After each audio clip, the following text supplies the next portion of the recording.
પેલો કહી દે તારે ટીપડા બાધા લીધું પડે એટલે માની લેવાનું, મેં કરી દેવાનું, આથી વરે કરવાનું.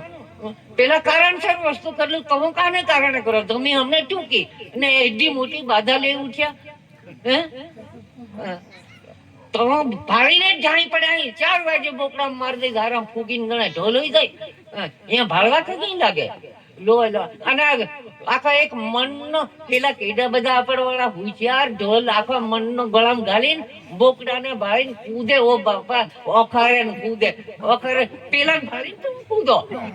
જરીક વાર છે એ કે હજુ બાકી એટલા બધા આનંદ હોય તો પારકા જીવને ગરીબ જીવને તો પોતાના પુત્રને ખોળે રમાડે, પારકાને મારીને પેટ ભરો. હે ગાય ભેંસ નું બકરી નું એક લોહી છે. હવે ગરીબોને કેમ ચર્યો ચલાવો છો? તું તો હંસા સબળ થા હલકી अपने सर रंगे कुरंगे और की લગવાડ. આ બધા અનેક પ્રકારની લગવાડ પોતે ઊભી કરેલી છે, કોઈ લગાડલી નહીં મળે. તને કોઈ તારી પાસે દુઃખ નહીં તો તારી જાતે તું દુઃખ ઓર લીધેલો છે અને ડાકર ને ભૂત ને માથે પાડી રહ્યો. એટલી લુસાઈ બીજી કોઈ નહીં. હા ચોખ્ખી વાત. એમ બીજાને કેમ પોતે છે તે આ વસ્તુ તું છે તારી જાતે કબૂલ કરીને તું લીધેલું છે.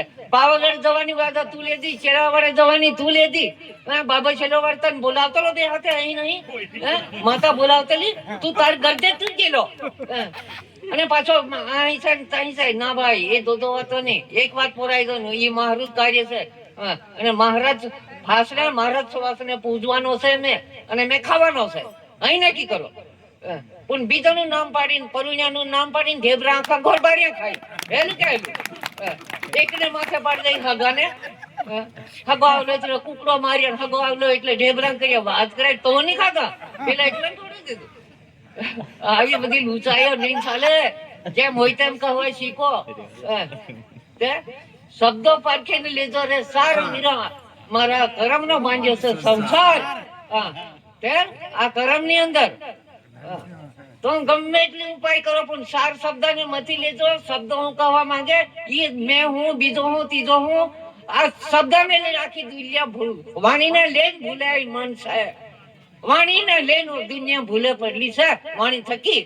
ને આ જીવ હતી વાણી થકો ભૂલાય મન થઈ ગયો અને અહીં બોલવા લાગ્યો કે મેં બકરો શું. બાકી બકરો નહીં જંગલ નો શીપ હતો. પણ પોતે સતત પેલાના ટોળામાં રહેવાથી પોતાનો ભાષ બદલાઈ ગયો અને કહેવા લાગ્યો મેં બકરો છું. હે આ સાહેબ કીધું તેમ માતા પિતાનું ધન વાપરીને કૂદવાનું નહીં. પોતે અનુભવો પોતે આપણે કમાયા ધંધો કરો અને કઈ રીતે મિલકત ભેગી કરી એ અનુભવો પોતે. એવો એક મહાન હતો તેને એક જ દીકરો હતો.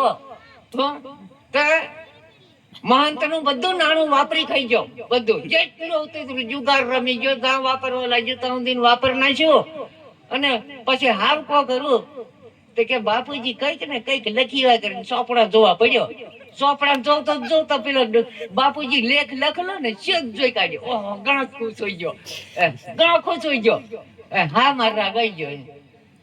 જોયું તો કે આંગળા ની અંદર મંદિર બાંધી તો કાર્તિક પૂર્ણિમા ને 10 ઘડી દિવસ ફરતે મંદિર ના કળશ માં સોના મોહર ડાબલો છે. તો પેલું શિખર તોડ પાડ્યું બધું કરવાનું છે ને બીજું જ કરી નાખ્યું. બોલો પ્રીતમદાસ સાહેબ જેવો અનુભવી હોતો છે કીધું બગા ને અને એ વાત જુદી છે. તું મારા તને આવજે તને અમને કહો તાર કરવાનું. પછી સાહેબ જેવા લાઈન બતાવે છે તું હોતું એવું શિખર મંદિર બનાવી દે અને આ વસ્તુ અલગ છે એ તને એનો મેં અનુભવ કરાવી દે એમ. એટલે જાગીને જોવો સંતો જોવા જેવું થાય છે. આ જાગવાની જરૂર છે એમ. ઘણા પ્રકારની ઊંઘની અંદર આ મનો